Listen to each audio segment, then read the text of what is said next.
Supreme commander के mention में एक मीटिंग रखी गई थी जहां के गलियारे से गुजरते वक्त यूकी को वरारा मिलती है जो उसे ही घूरे जा रही थी, जिस कारण यूकी उससे पूछ लेता है क्या तुम्हें मुझसे कुछ काम है। बिना कुछ भी कहे वो वहां पर छुप चुकी थी जहां यूकी आगे बढ़ने का फैसला करता है, लेकिन वरारा दोबारा उसे घूरने लगती है जिसका कुछ नहीं करा जा सकता। खैर आगे बढ़ते हुए यूकी का कोई कोने में खींच लेता है जो कि याकुमो थी और वो यूकी से कह रही थी काफी लंबा वक्त हो गया हम दोनों को साथ हुए। यूकी तुमने मुझे याद तो जरूर से किया होगा ना, चलो हम कहीं दूर भाग जाते हैं और हम काफी मजा भी करेंगे। उसने यूकी का हाथ अपने पैरों पर रखवा लिया था जिस कारण वो डर के मारे वॉशरूम ही भाग जाता है। जहाँ से बाहर निकलने के बाद यूकी को टैंका मिलती है जो कि उसे अपने साथ मीटिंग के रूम में ले जा रही थी। ये कहते हुए तुम अगर ऐसे खुले में भटकते रहोगे तो कोई ना कोई तुम्हें पकड़ के ले जाएगा। उसके कोई भी गलत इरादे नहीं थे, जिस कारण यूकी भी उसके साथ काफी कंफर्टेबल था।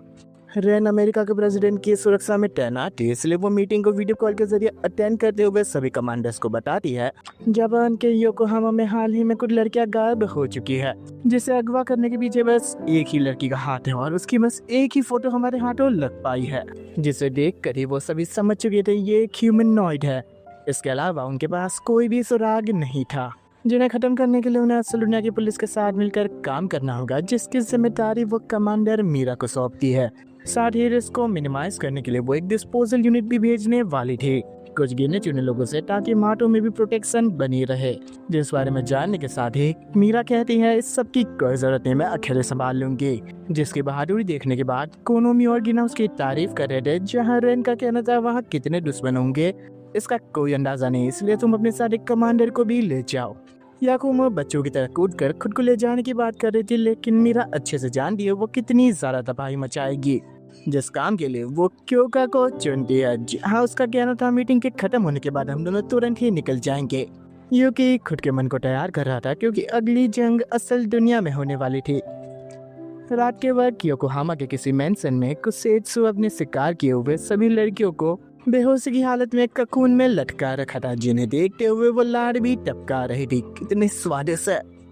अगले दिन जापान पुलिस ऑफिस से मिलकर मीरा और क्योका इस बारे में बातें करते हैं, जहां ब्रांच फैमिली की दोनों बहनें बता रही थी हमने इस बात की पुष्टि कर ली है वो वाकई में एक ह्यूमनॉइड है और हमारा अंदाजा यही कह रहा है जितने लोगों को भी उसने किडनैप किया है वो अब भी जिंदा है। हम अपने सोर्सेस की मदद से जल्द उसे ट्रेस करने की कोशिश करेंगे। अंदाजे से कल तक इसका पता चल जाएगा, बाद में आप लोग ये काम संभाल लीजिएगा। मीरा उन दोनों से कहती है चाहे कुछ भी हो जाए बंदूक लेके मैदान में मत आ जाना। मीरा और क्योका मिलकर किडनैप हुए सभी विक्टिम्स में कोई ना कोई पैटर्न ढूंढने की कोशिश कर रहे थे, लेकिन उन्हें कोई भी खास चीज नहीं मिलती। साथ ही उनकी पीच एबिलिटी भी कोई इतनी खास नहीं थी। मीरा यूकी की ओर ध्यान देती है जो कि कह रहा था योकोहामा वाकई काफी बड़ी जगह है, जापान के कई कोनों से लोग आते हैं इसलिए कुछ कहा नहीं जा सकता। क्योका मीरा से कहती है हमें पहले योकोहामा को अच्छे से देख लेना चाहिए ताकि लड़ाई से पहले कोई परेशानी ना आए। साधारण कपड़ों में वो सभी योकोहामा का मुआयना कर रहे थे, जहां रोपवे में बैठे क्योका अपने बैग में से एक चॉकलेट निकाल के यूकी को देती है, जिस पर मीरा का कहना था तुम आज भी पहले की तरह ही हो। क्या यार आज भी चॉकलेट लेकर घुमा कर दी हो। उसने मीरा को भी चॉकलेट दे दी थी, जहाँ यूकी मीरा से सवाल करता है क्या आप दोनों एक दूसरे को पहले से जानते हो।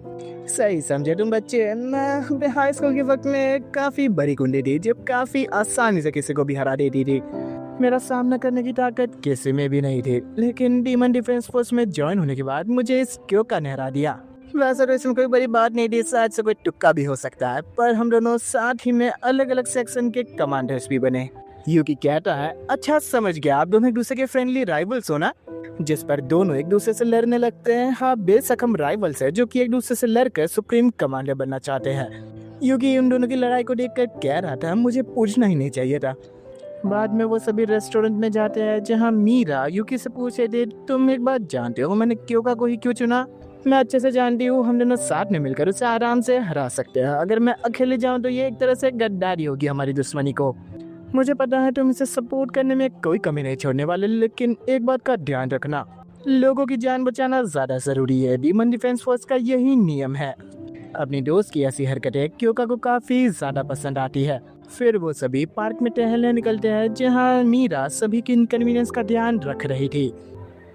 एक माँ बेटी को हंसी खुशी खेलता देख उसके मन में काफी ज्यादा गुस्सा आ जाता है और वो इस ह्यूमनॉइड के बारे में कहने लगती है भला वो ऐसे कैसे आतंक मचा सकती है इन सभी की खुशियों पर। रात होते ही वो सभी अपने होटल लौट चुके थे, जहाँ यूकी अपने बेड पर सोने चला गया था। साथ ही क्यों का बाट हाउस में शावर ले रही थी, जहाँ पर मीरा आकर उसे कह दिया क्या मैं तुम्हारी बीच साफ कर दूं। वो मना कर दिया, जिस पर मीरा का कहना था मैं देख रही हूँ काफी वक्त से तुम टैंका के संग कुछ ज्यादा ही करीब आने लगी हो। दोनों कुछ न कुछ राज छुपा रहे हो। तुम क्यों का मुझ पे भरोसा रख सकती हो, अगर कुछ भी हो मुझे बता दो। क्यों का एक पल शांत रहने के बाद उससे कह दिया हम बस आजुमा परिवार और ग्रुप ट्रेनिंग के कारण थोड़े साथ आ चुके हैं, ज्यादा कोई चिंता की बात नहीं है। जिस बीच यूकी की आंख खुल चुकी थी और वो क्योका को ढूंढने के लिए अपने कमरे के बाहर निकलता है, लेकिन उसकी फूटी किस्मत मीरा उसी पल सावर रूम से बाहर निकली थी। दोनों की आंखें एक दूसरे से टकरा दी है, जहाँ यूकी समझ चुका था वो मरने वाला है। मीरा ने अपने हाथ उठा लिए थे जहाँ यूकी अपने आप को कवर कर रहा था, लेकिन मीरा अपने गाउन को सही करते हुए यूकी से कह रही थी मुझे नहीं पता कि तुम जागे हुए हो। जिस पर यूकी कहता है सही कहा, मुझे तो यहाँ होना ही नहीं चाहिए, मैं जा रहा हूँ। लेकिन मीरा उसे रोकती है, जहाँ वो शर्माते हुए भी टफ बनने की कोशिश कर रही थी। ये कोई इतनी बड़ी बात नहीं है, इसलिए तुम चिंता मत करो। अगले दिन पुलिस ने अपना काम काफी ज्यादा बखूबी निभाया था, जहाँ उन्हें उस किडनैपर के घर का पता चल चुका था। मीरा और क्योका इस आलिशान मैंसन के बगीचे में एक सुकी को खुला घूमते हुए देखते हैं, जिससे मीरा तो समझ चुकी थी ये एक तरह की चालबाजी है। जल्दी काम खत्म करो, हम उसे भागने नहीं दे सकते। मीरा ने हमला बोल दिया था, जहाँ उस बड़े सुखी का सामना करते हुए उसके पंचेस को देखने के बाद मीरा कहती है तुम लड़ना तो जानते हो, लेकिन तुम में विल पावर की कमी है। अपने मुक्के से ही मीरा ने उसे ढेर कर दिया था, जिसे देखकर यूकी हैरान था। मीरा के सामने एक स्पाइडर सुखी आता है, जिसके हाथों में एक लड़की हॉस्टेज बनी पड़ी थी और वो कुछ नहीं कर सकती थी।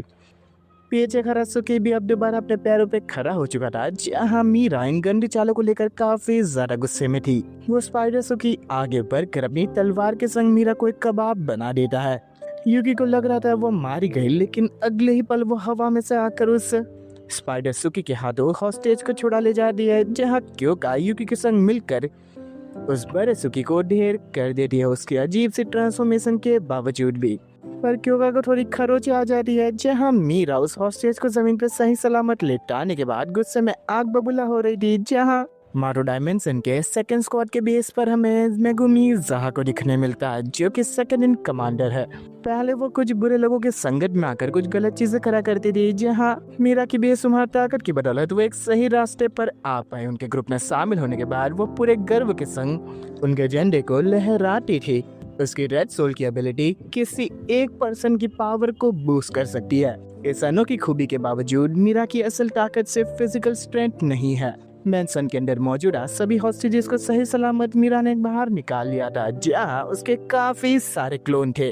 उसकी ability sergeant regiment all killing इतनी खतरनाक थी कि वो आकुमा तो जिंदा रहने लायक नहीं बचता। सभी ने उसे इतना पीटा था, जहाँ पर यूकी कह रहा था वाकई कमाल की हो। बाद में मीरा अपने कई सारे क्लोन्स बनाकर यहाँ की जांच करती है, ताकि ह्यूमनॉइड के बारे में कुछ पता चल सके। जिस बीच एक कमरे में वो क्योका से कह रही थी तुम्हें काफी जल्दी खरोचे लग गए, तुम्हें इसकी जांच कर लेनी चाहिए, क्या पता जहरीले निकल जाए। मीरा के जाने के बाद क्योका इस कमरे की सही से जांच करती है, जहाँ विंडो के बाहर देखने के बाद वो फैसला करती है यहाँ पे रिवॉर्ड देने में कोई परेशानी नहीं है। अपने बूट हटाने के बाद वो यूकी से कह रही थी जरा तुम देखो मुझे कोई और चोटें तो नहीं आई है ना। क्योका पीछे घूमती है, जहाँ वो यूकी को सही से जांच करने को कह रही थी। लेकिन क्या चोट सिर्फ पैरों में लग सकती है? नहीं यार, पूरा बॉडी चेकअप करना पड़ेगा। इसलिए क्योंकि अपने कपड़े हटा रही थी, जहाँ पर वो कहती है ये वाकई काफी ज्यादा शर्मिंदगी भरा है, पब्लिक में ये करना मुझे बिल्कुल नहीं पसंद। यूकी उसकी बॉडी को देखने के बाद कहता है वाकई आप काफी ज्यादा खूबसूरत है। उसके बाद उन्हें क्योका के ऊपर काफी गहरी छाप छोड़ दी थी और वो यूकी से कहती है तुम सही से ध्यान दो, देखोगे मुझे चोट तो नहीं लगी है ना। इंस्पेक्शन के बीच कमरे के अंदर मीरा आ जाती है, जो कि अपनी आंखों के सामने कुछ भी समझ नहीं पाती ये क्या हो रहा है। यूकी ने क्योका को पकड़ रखा था बिना कपड़ों के। वो बिना कुछ कहे दरवाजा बंद कर देती है, जहाँ बगल में ही खड़े होकर वो समझ रही थी आखिर ये सब क्या हो रहा है। क्या वो दोनों एक दूसरे को डेट कर रहे हैं? नहीं तो पब्लिक में ये सब करने का क्या मतलब बनता है। उसकी हरकतें काफी ज्यादा प्यारी थी, वाकई कह रहा हूँ। होटल लौटने के बाद मीरा यूकी से सवाल करती है क्या तुम और क्यों का डेट कर रहे हो? नहीं, आप कुछ गलत समझ रही है, बल्कि इस दुनिया में मैं जो कुछ भी हूँ उनकी बदौलत हूँ, उनके बिना मैं कुछ भी नहीं होता। ऐसा समझिए मैं उनके लिए बस एक रक्षक हूँ। तब जाकर मीरा समझती है अच्छा तुम उसके प्रति लॉयल हो ना, इसका मतलब ये तो अच्छी बात है, अच्छे से अपना काम करो। कमरे के बाहर निकल कर भी वो इस बारे में सोच रही थी, लेकिन उसके मन से वो वाली छवि नहीं जा पाती। सोफे पर बैठे बैठे वो इस बारे में ना सोचने की कोशिश कर रही थी, लेकिन उसकी आँख कब लग जाती है पता ही नहीं। यूकी से मिलने एक और लड़की उसके कमरे में आती है, कुसेत्सु। किडनैपर को देखते ही यूकी चिल्लाने वाला था, लेकिन कुसेत्सु ने अपना पंख पहले ही चुभा दिया था। कैसे हो तुम शिकोकू के प्यारे शिकार? लेकिन मैं काफी ज्यादा नाराज हूँ, तुमने मेरा ऑडिशन खामखा बिगाड़ दिया। अब वो सब कुछ मायने नहीं रखता, मैं तुम्हें किडनैप करके शिकोकू के पास ले जाने वाली हूँ। लेकिन उस सबसे पहले मेरे कुछ सवाल है जिनका मैं जवाब चाहती हूँ। किडनैपिंग के दौरान मैंने एक लड़की को सेक्स करते हुए देखा था। मुझे ये चीज काफी ज्यादा रोचक लगी और मैं जानना चाहती हूँ ये आखिर है क्या और कैसा एहसास होता है। यूकी को किस करने के साथ ही वो कुछ महसूस करने की कोशिश कर रही थी, जिसके बाद वो यूकी को बेड पे गिराने के बाद उसके ऊपर लेटे हुए कह रही थी, चलो देखते हैं आखिर सबके बाद होता क्या है। तैयार हो ना?